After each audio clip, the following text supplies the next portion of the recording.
Hello welcome to health గురు.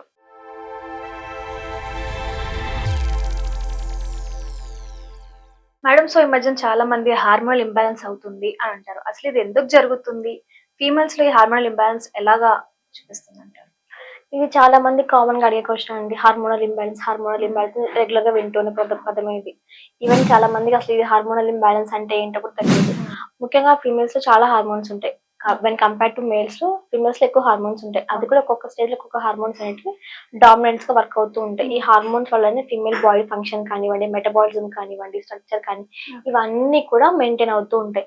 ప్రతి organ పైన కూడా హార్మోనల్ యాక్షన్ చూపిస్తుంది. లైక్ మన బాడీ ఫంక్షన్ కానివ్వండి, మజిల్ పైన కానివ్వండి, అంటే బోన్స్ పైన కానీ, మైండ్ మూడ్ స్వింగ్స్ పైన కానీ ప్రతి దానిపైన హార్మోనల్ యాక్షన్ ఉంటుంది.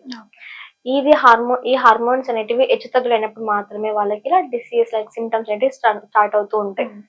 ఇది ఎలా ఉంటాయంటే హార్మోన్స్ ఫీమేల్స్ లో ముఖ్యంగా oestrogen hormone, progesterone hormone, prolactin hormone, follicle stimulating hormone, FSH hormone అంటాం. ఇంకా థైరాయిడ్ హార్మోన్స్, ఇన్సులిన్ అనేవి హార్మోన్స్ అనేవి ఉంటాయి. ఈ హార్మోన్స్ ప్రాపర్ గా ఫంక్షన్ అవుతున్నప్పుడు అన్ని నార్మల్ గా ఫంక్షన్స్ జరుగుతూ ఉంటాయి. ఈ హార్మోన్స్ అనేటివి ఒక్కొక్క ఇంబ్యాలెన్స్ అనేది ఒక్కొక్క స్టేజ్ లో ఒక్కొక్కలాగా కనిపిస్తూ ఉంటుంది. ఫస్ట్ పీరియడ్ స్టార్ట్ అయిన స్టేజ్ అనుకోని మెనార్కి అంటాం దాన్ని, లేదంటే ప్యూబర్టీ ఏజ్ అంటాం. ఈ టైంలో హార్మోన్స్ అనేటివి అప్పుడే ప్రాపర్ గా ఫంక్షన్ అవడం స్టార్ట్ అవుతుంటాయి. డెవలపింగ్ స్టేజ్ లో ఉంటుంది. ఇలాంటి స్టేజ్ లో వాళ్ళకి అప్ టు 1 or 2 years వరకు హార్మోనల్ ఇంబ్యాలెన్స్ నేచురల్ గానే కనిపిస్తుంది. ఆ తర్వాతనే ప్రాబ్లమ్ స్టార్ట్ అవుతూ ఉంటాయి. లైక్ పింపుల్స్ రావడం కానివ్వండి, స్కిన్ డార్కెనింగ్ అయిపోవడం, హెయిర్ ఫాల్ రావడం, ఇవన్నీ కూడా ఈ ప్యూబర్టీ స్టేజ్ లో చూస్తుంటాం. ఇలాంటి స్టేజ్ లో ఎలాంటి ఆర్టిఫిషియల్ హార్మోన్స్ లేకుండా హోమియోపతి యూజ్ చేయొచ్చు. దీని ద్వారా వాళ్ళకి ఫ్యూచర్ ఎలాంటి ప్రాబ్లమ్స్ రాకుండా కూడా మనం మెయింటైన్ చేసుకుంటూ ఉండొచ్చు. నెక్స్ట్ అడోలసెంట్ ఏజ్ అంటాం, లైక్ 18+ ఉన్న ఏజ్ లో.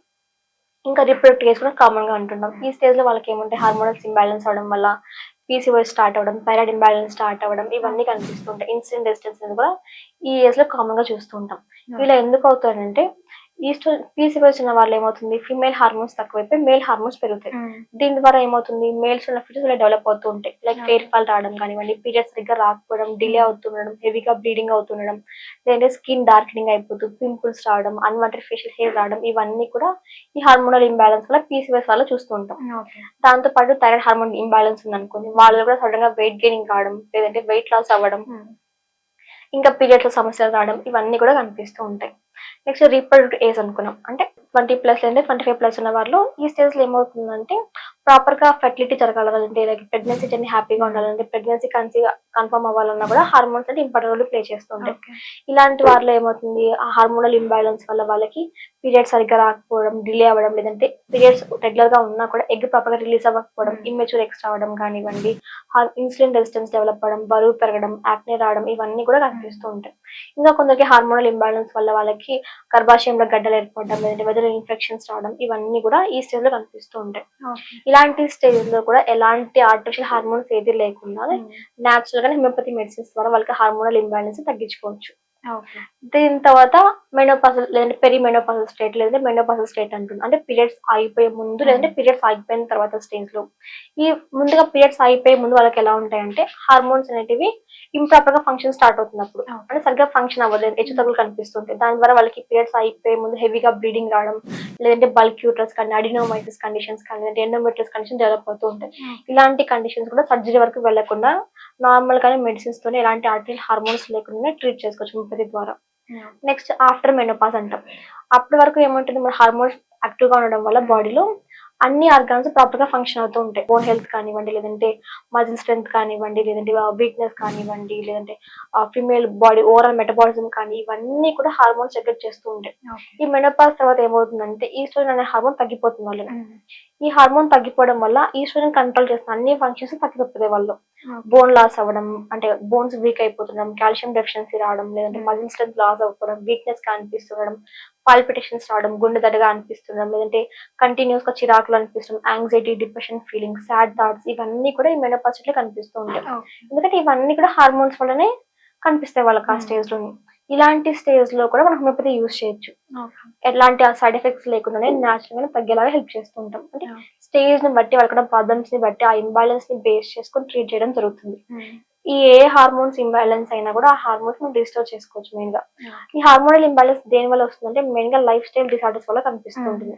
ఇంప్రాపర్ లైఫ్ స్టైల్ కానివ్వండి, లేదంటే ఫుడ్ హ్యాబిట్స్ సరిగ్గా లేకపోవడం కానీ, కంటిన్యూస్ స్ట్రెస్ లో ఉండడం కానీ, లేదంటే ఆల్కహాల్ స్మోకింగ్ హ్యాబిట్స్ వల్ల ఈ హార్మోన్స్ అనేవి డిరేంజ్ అవుతూ ఉంటాయి. ఓకే.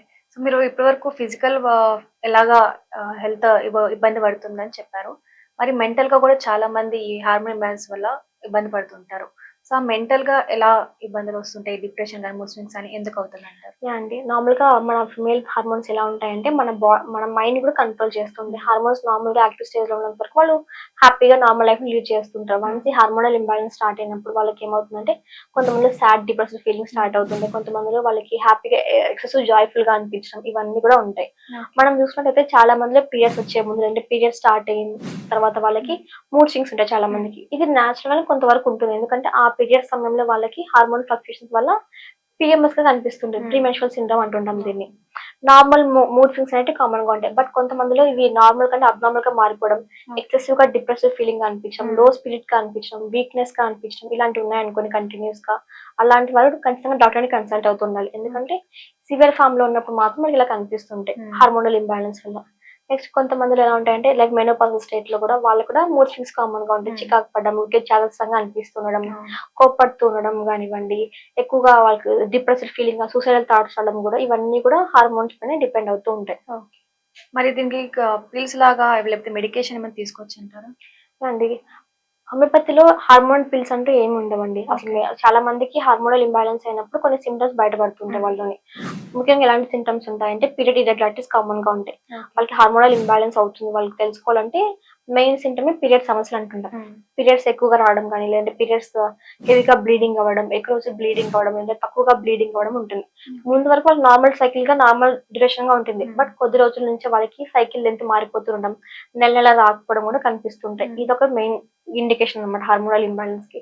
దీని తర్వాత స్కిన్ డార్కెనింగ్ అయిపోవడం, యాక్నే రావడం కానివ్వండి, లేదంటే హెయిర్ ఫాల్ రావడం, సడన్ గా వెయిట్ గెయినింగ్ కానీ, వెయిట్ లాస్ కానీ అనిపించినట్టు ఇవన్నీ హార్మోనల్ ఇంబ్యాలెన్స్ గా ఇండికేషన్స్ అంటాం, సిమ్టమ్స్ అనేవి. ఇలాంటివన్నీ ఎవరైనా ఫేస్ చేస్తున్న లాంగ్ టర్మ్ గా ఉంటున్న వాళ్ళందరూ డాక్టర్ ని కన్సల్ట్ అయ్యి దానిపైన ట్రీట్మెంట్ తీసుకోవడం మంచిది అనమాట. ముఖ్యంగా హోమియోపతి ఎలా ఉంటుందంటే ఈ హార్మోనల్ ఇంబ్యాలెన్స్ కి ఎలాంటి ఆర్టిఫిషియల్ హార్మోన్స్ ఇవ్వడం జరగదు. హోమియోపతిలో హార్మోన్ పిల్స్ అంటే ఏది లేవు. మరి ఎలా ట్రీట్ చేస్తామంటే వాళ్ళకున్న సిమ్టమ్స్ ఏంటివి, అసలు హార్మోనల్ ఇంబ్యాలెన్స్ కి మెయిన్ కారణం ఏంటి, ఫుడ్ డైటా, లేదంటే ఇంకేమైనా స్ట్రెస్ వల్ల డిరేంజ్ అవుతుందా, లేదంటే ఇంటర్నల్ ఏదైనా ప్రాబ్లమ్స్ ఏదైనా ఉన్నాయా వాటన్నిటి రివర్ట్ చేస్తూ ఉంటాం. అందుకనే కేస్ టేకింగ్ లో ఎప్పటి నుంచి ఉంది, సిమ్టమ్స్ ఏ విధంగా ఉన్నాయి, వాళ్ళ హిస్టరీ మొత్తం తీసుకుంటాం. ఫ్యామిలీ హిస్టరీ ఏమైనా ఉందా, ఇట్లా ఏమైనా చెప్పేసి అన్నిటిని కన్సిడర్ చేసి దాని పరంగా ట్రీట్మెంట్ ఇస్తాం. సో వాళ్ళకి ఎలాంటి ఆర్టిఫిషియల్ హార్మోన్స్ లేకుండానే న్యాచురల్ గానే బాడీ మళ్ళీ హార్మోన్స్ రెగ్యులరైజ్ చేసుకునేలాగా, ఫంక్షన్ ప్రాపర్ గా ఉండేలాగా, ఏదైతే సిమ్టమ్స్ ఉంటాయో పీరియడ్ సమస్యలు కానీ, లేదంటే వెయిట్ గెయినింగ్ కానీ ఇవన్నీ కూడా కంట్రోల్ అయ్యేలాగా ట్రీట్ చేస్తూ ఉంటాం. సో మళ్ళీ ఒకవేళ ఇప్పుడు మనం mental health and physical health రెండింటికి ఎఫెక్ట్ అవుతుంది కాబట్టి ఈ ఏదైతే మనం హోమియోపతిలో తీసుకుంటామో మెడికేషన్ అది రెండింటికి డిఫర్ అవుతుందంటారా, లేకపోతే రెండింటికి ఒకేలాగా ఉంటుందంటారా? అన్నిటికీ కలిపేస్తామండి. మెయిన్ హోమియోపతి ఎలా ఉంటుందంటే ఇండివిజువలైజ్డ్ ట్రీట్మెంట్ అంటాం. ఒక ఇండివిజువల్ అంటే ఏంటి, వాళ్ళకున్న physical symptoms, mental symptoms, particulars అన్ని కన్సిడర్ చేస్తుంటాం. అంటే బాడీకి ఎలా ఉంది రియాక్షన్స్, బాడీ సింటమ్స్ ఏ విధంగా ఉన్నాయి, మెంటల్ సింటమ్స్ ఏ విధంగా ఉన్నాయి అని చెప్పేసి, వాళ్ళ థాట్స్ ఏ విధంగా ఉన్నాయి, ప్రాసెసింగ్ ఏ విధంగా ఉంది, ఈ అన్నిటిని అసెస్ చేసి ట్రీట్మెంట్ ఇస్తాం. అందుకని ఇండివిజువలైజ్డ్ ట్రీట్మెంట్ అంటాం దీన్ని. వాళ్ళ బాడీ కండిషన్ ని కాన్స్టిట్యూషన్ వైజ్ గా ట్రీట్మెంట్ ఇవ్వడం జరుగుతుంది. ఓకే. మరి ఇప్పుడు ప్రెగ్నెన్సీ టైంలో ఇలాంటప్పుడు మరి తీసుకునేటప్పుడు ఈ హార్మోనల్ టాబ్లెట్స్ ఎలాంటైనా సైడ్ ఎఫెక్ట్స్ కనిపిస్తాయి అంటారా? హోమియోపతి మెడిసిన్స్ వల్ల సైడ్ ఎఫెక్ట్స్ అంటూ ఏం లేవండి. ప్రతి ఒక్కరు కామన్ గా యూజ్ చేయొచ్చు. వాళ్ళకి ఎలాంటి ప్రాబ్లమ్స్ ఏది ఉండదు, దీనిలో సైడ్ ఎఫెక్ట్స్ ఉండవు, హార్మోనల్ టాబ్లెట్స్ ఏది ఉండవు. ఓకే. ఓకే. సో మొత్తానికి హార్మోన్ ఇంబాలెన్స్ అంటే ఏంటి, దాంట్లో వచ్చే ఫ్యాక్టర్స్ అండ్ ఎఫెక్ట్స్ ఎలా ఉంటాయి, హోమియోపతి దాంట్లో ఎలాగ యూస్ఫుల్ అవుతుంది చాలా క్లియర్గా చెప్పారు. Thank you.